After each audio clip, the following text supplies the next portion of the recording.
صحابہ کا پیار اللہ کے نبی سے کیسا تھا ہم کسی کافر سے سنتے ہیں. عروہ بن مسعود یہ شاعر تھے اور بعد میں مسلمان ہوئے، لیکن پہلے وہ کافر تھے، ٹھیک ہے، اور وہ بڑے پوئٹ تھے اور ایک اتھارٹی تھی ان کی قریش مکہ میں، ٹھیک ہے. تو جب اللہ کے نبی صلی اللہ علیہ وسلم اور صحابہ مدینہ آئے اور عمرے کی نیت سے آئے، لیکن وہ داخل نہیں ہونے دے رہے تھے، تو کچھ مذاکرات ہوئے، ٹھیک ہے، جس کے بعد صلح حدیبیہ بھی ہوئی. تو عروہ بن مسعود کہتے ہیں کہ تم عرب کیا کر رہے ہو، تم محمد اور ان کے صحابہ سے بات نہیں کر پا رہے ہو، تو میں بات کروں گا اور میں ان کو جا کے سمجھاتا ہوں اور میں ان سے ڈسکشن کرتا ہوں. تو وہ جب گئے تو بڑا اپنے آپ کو نا شاعر، اور he was very elegant in speech. تو جب گئے تو محمد صلی اللہ علیہ وسلم کو کہا کہ یہ جو آپ کے ساتھ ہے نا، یہ جو آپ کے ساتھ لوگ ہیں، یہ چند دن کے ساتھی ہیں، یہ چلے جائیں گے آپ کو چھوڑ کے. اور پھر آپ صلی اللہ علیہ وسلم کی داڑھی مبارک کو ہاتھ لگانے لگے تو عروہ بن مسعود کا جو بھانجا تھا اس نے تلوار اٹھائی اور ہاتھ پہ رکھی اور کہا کہ اس کے بعد یہ ہاتھ ٹچ نہ ہو اللہ کے نبی کی داڑھی کو. اور پھر ابو بکر صدیق نے بھی ہارشلی ان سے ٹویٹ کیا کیونکہ وہ بدتمیزی اور وہ اونچا بول رہے تھے، حالانکہ Abu Bakr Siddiq was very he was a very light personality. تو جب عروہ بن مسعود کچھ دیر کے لیے دیکھتے رہے اور صحابہ کو آبزرو کرتے رہے کہ رسول اللہ صلی اللہ علیہ وسلم جب وضو کرتے ہیں تو زمین پہ پانی کا قطرہ نہیں گرتا، صحابہ ہاتھ نیچے لے آتے ہیں اور صحابہ اپنے جسم پہ ڈالتے ہیں اور ایک قطرہ ہو جو نیچے گرتا ہو. اللہ کے نبی صلی اللہ علیہ وسلم جب اپنی رعاف مبارک زمین پہ ڈالتے تھے تو صحابہ اس کو پکڑ لیتے اور اپنے جسم بنتے برکت لینے کے لیے.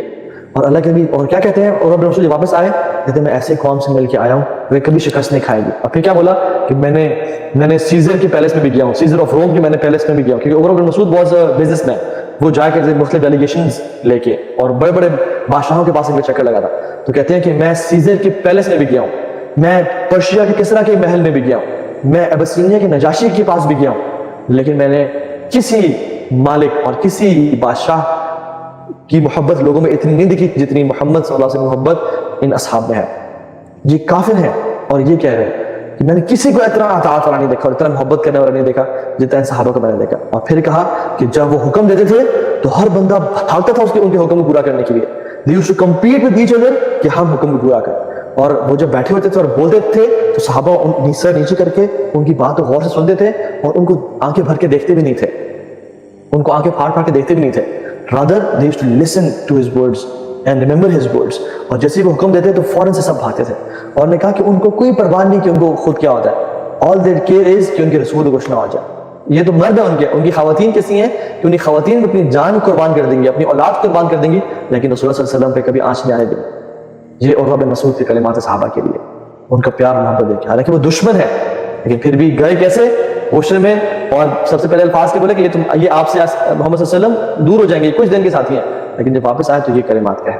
ربیعہ بن کعب الاسلمی رضی اللہ تعالیٰ عنہ یہ اصحاب الصفہ میں سے ہیں اور اصحاب الصفہ میں سے غریب صحابہ میں سے ہیں. اینڈ بڑے غریب، what do we think and expect؟ ہم غریب سے کیا سمجھتے ہیں اپنے معاشرے میں؟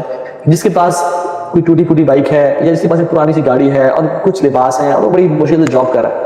لیکن یہ اصحاب الصفہ کتنے غریب تھے کہ ان کے پاس دن میں ایک میل بھی کھانے کو نہیں ہوتا تھا. انہوں نے اپنی لائف ڈیڈیکیٹ کر دی تھی اسلام کے لیے اور دین کو پڑھنے کے لیے اور اللہ کے نبی کے میسج آگے پہنچانے کے لیے.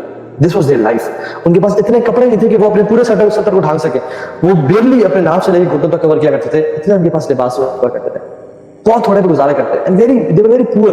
لیکن پھر بھی مال کے پیچھے نہیں بھاگے، بلکہ مسجد نبوی میں جو اصحاب الصفہ کا ایک جو پورشن ڈیڈیکیٹڈ تھا، جب آپ بھی آپ مسجد نبوی جائیں تو اللہ کے نبی صلی اللہ علیہ وسلم کا روضہ مبارک یہ ہے جو حضرت عائشہ کا حجرہ تھا، رائٹ پہ ممبر رسول ہے، بیچ میں روضۃ ریاض الجنہ ہے، اور اس کے بالکل پیچھے یہاں پہ اصحاب الصفہ کی جو ایک ریزڈ پلیٹ فارم ہے وہ بنا ہوا ہے، وہاں پہ اصحاب الصفہ ہوا کرتے تھے. تو ربیعہ بن کعب الاسلمی رضی اللہ تعالیٰ عنہ انہوں نے نوٹس کیا کہ اللہ کے نبی صلی اللہ علیہ وسلم مسجد آتے رات کو تہجد کی نماز پڑھنے کے لیے. تو انہوں نے کیا کرنا شروع کر دیا کہ رات کو اٹھتے تھے، پانی کو لیتے تھے ایک بول میں اور اس کو گرم کرتے تھے، اور جب اللہ کے نبی آتے تو ان کو دیا کرتے تھے. اللہ کے نبی صلی اللہ علیہ وسلم ایک دفعہ جب آئے تو ان کو بہت افسوس ہوا ایک طرح سے ان کی حالت دیکھ کے، اور ان کو بہت ترس آیا کہ یہ وہ لوگ ہیں، یہ میرے صحابہ وہ صحابہ ہیں جن کے پاس کھانے کو نہیں ہے، پہننے کو نہیں ہے، کچھ گھر بھیجنے کو نہیں ہے، بھوک اور پیاس کا یہ عالم ہے، لیکن ان کی چاہت اور تڑپ کیا ہے کہ میری خدمت کریں گے اور مجھے پانی بھر کے دیں. تو خوش ہو کے کہا کہ ربیعہ مانگ جو مانگتے ہو، مانگو جو مانگتے ہو آج مجھ سے. In his hearts he must be thinking کہ ربیعہ بن کعب الاسلمی اتنے غریب ہیں تو یہ آج مال و دولت مانگ لیں گے یا کچھ ایسے مانگ لیں گے کہ جن کی زندگی سیٹ ہو جائے گی. اور بلینک چیک دیا، ربیعہ مانگو جو مانگتے ہو تمہیں عطا کیا جائے گا، تمہیں ملے گا اللہ کی طرف سے، میں دعا کروں گا. اور اللہ کے نبی صلی اللہ علیہ وسلم واللہ اگر یہ بھی دعا کرتے کہ یا اللہ آسمان سے سونے کی بارش برسا دے تو وہ بارش سونے کی بارش ہونا شروع ہو جاتی. تو ربیعہ بن کعب الاسلمی تھوڑا سا سوچتے ہیں اور کیا کہا انہوں نے کہا یا رسول اللہ مجھے آپ کی صحبت چاہیے جنت میں, مجھے آپ کی صحبت چاہیے جنت میں. حالانکہ اتنا بڑا موقع تھا کہ پیسہ مانگ لیتے, کہتے تھے کہ احد کو اللہ کے نصف بنا دے میرے لیے, مجھے حکمرانی دے دے, مجھے بادشاہ بنا دے. کوئی ایسا نہیں مانگا. کیا مانگا؟ all he wanted was the companionship of Muhammad al-Kareem sallallahu alayhi wa sallam. This was their love for the Prophet sallallahu alayhi wa sallam. اور اللہ کے نبی کہا کہ اے ربیعہ بن کعب الاسلمی تم نے بہت بڑی چیز مانگ لی ہے, کچھ اور مانگو, اس کے علاوہ کچھ مانگتے تو مانگو. انہوں نے کہا نہیں یا رسول اللہ مجھے بس یہی چیز چاہیے. تو لیکن کہا فَأَعِنِّي عَلَىٰ ذَلِكَ بِكَثْرَةِ السُّجُودِ, تو میری اب اس دعا کی قبولیت میں مدد کرنی ہے تم نے سجدے مزید کر کے, بہت زیادہ سجدے کر کے, تاکہ اللہ تعالیٰ تمہیں وہ مقام اور مرتبہ دے.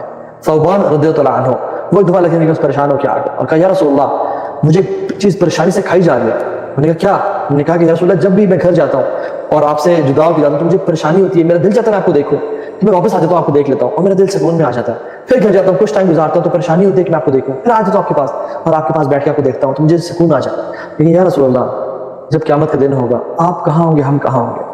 آپ الفردوس الاعلیٰ میں, آپ سب سے اونچی جنت میں جس کا نام الوسیلہ ہے وہاں پہ ہوں گے. رسول اللہ ہم پتہ نہیں جنت میں داخل بھی ہوتے ہیں نہیں ہوتے, ہمارا تب کیا بنے گا؟ تو یہاں پہ اللہ کے نبی نے کہا اے ثوبان تم انہی کے ساتھ ہوگے جن سے تم محبت کرتے ہو. علی بن ابی طالب رضی اللہ تعالیٰ عنہ سے پوچھا گیا کہ آپ کی محبت کیسی ہے اللہ کے نبی کے ساتھ, how was your love for the Prophet صلی اللہ علیہ وسلم. تابعین نے پوچھا تو انہوں نے کہا کیونکہ عرب میں بہت گرمی ہوتی ہے, it's really people love a chilled drink, ٹھنڈا پانی in the overwhelming heat of Arab, in the scorching sun of Arab. تو انہوں نے کہا کہ ہمیں اللہ کے نبی صلی اللہ علیہ وسلم سے محبت ایک گرم شدید گرم دن میں ٹھنڈے پانی کے ایک گلاس سے جتنی محبت ہوتی ہے انسان کو اس سے بھی زیادہ محبت تھی. یعنی we would prefer کہ ہم شدید گرمی میں اور شدید پیاس کی حالت میں اس پانی کو چھوڑ کے اللہ کے نبی کے ساتھ پریفر کریں. زید بن تازرہ رضی اللہ تعالیٰ عنہ یہ وہ صحابی ہیں جو کہ کیپچر کر لیے گئے اور یہ بھاگے تھے مکہ سے لیکن پکڑے گئے اور ان کو بہت زیادہ سزا دی جا رہی. تو ابو سفیان آیا اور کہا کہ ہاں زید اب تمہیں بڑی خوشی ہوئی ہے, اب تم پچھتا دے کہ تم محمد صلی اللہ علیہ وسلم پہ ایمان لے کے آئے ہو, اور کہا کہ اب تم کیا چاہتے ہو کہ تمہاری جگہ وہ ہوتے. جب زید نے یہ سنا تو کہا کہ واللہ میں اپنی 100 جانیں قربان کر دوں گا rather than thinking and imagining کہ اللہ کے نبی کے پاؤں میں کانٹا بھی چھپ جائے. میں یہ بھی نہیں گوارا کر سکتا اور یہ بھی نہیں سوچ سکتا بلکہ میں اپنی جان قربان کروں. یہ تھا ان کا پیار اور محبت. ابو بکر صدیق رضی اللہ تعالیٰ عنہ اللہ کے نبی کے گھر آئے اور بڑے ایک اور ٹائم پہ جس میں نارملی آیا نہیں کرتے تھے اور کہا کہ ابو بکر مجھے ہجرت کا حکم دے دیا تعالیٰ. ابو بکر صدیق گر گئے اور قدم پکڑ لیے اور کہا صحبہ یا رسول اللہ, صحبہ یا رسول اللہ, کہ یا رسول مجھے آپ کے ساتھ جانا ہے, مجھے آپ کے ساتھ جانا ہے, مجھے پلیز اپنے ساتھ لے جائے. تو اللہ کے نبی نے کیا کہا صحبہ یا ابا بکر, تم میرے ساتھ ہی جاؤ گے. اور ابو بکر صدیق سنتے ہی رونے شروع ہو گئے اور اتنا روئے کہ حضرت عائشہ کہتی ہے کہ میں نے زندگی میں پہلی دفعہ ایک بڑے انسان کو خوشی کی وجہ سے روتے ہوئے دیکھا کہ ایک انسان خوشی کی وجہ سے اتنا بھی رو سکتا ہے.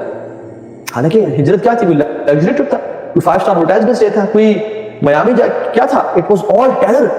کفار مکہ پیچھے بھاگ رہے تھے, 100 اونٹوں کی بولی لگی ہوئی تھی, it was all anxiety and torture کہ بھاگنا ہے اور نکلنا ہے, اور پورے کفار جو ہے نا وہ اونٹ لے کے اور گھوڑے لے کے تلوار لے کے پیچھے آ رہے ہیں. لیکن what they wanted کہ میرے نبی کو کچھ نہ ہو جائے, میرے رسول کو کچھ نہ ہو جائے اور میں ان کا ساتھ دے سکوں. اور ابو بکر صدیق رضی اللہ تعالیٰ عنہ جب ہجرت ہو رہی تھی تو کبھی اللہ کے نبی کے آگے چلتے, کبھی دائیں چلتے, کبھی بائیں چلتے, کبھی پیچھے چلتے. یہ حالت تھی ان کی. جو کچھ سنا گیا اللہ اس پر عمل کرنے والا اور آگے لوگوں تک پہنچانے والا بنائے. مزید اصلاحی بیانات کے لیے ہمارا یوٹیوب چینل ایمان اور عمل کو سبسکرائب کریں. جزاک اللہ خیر.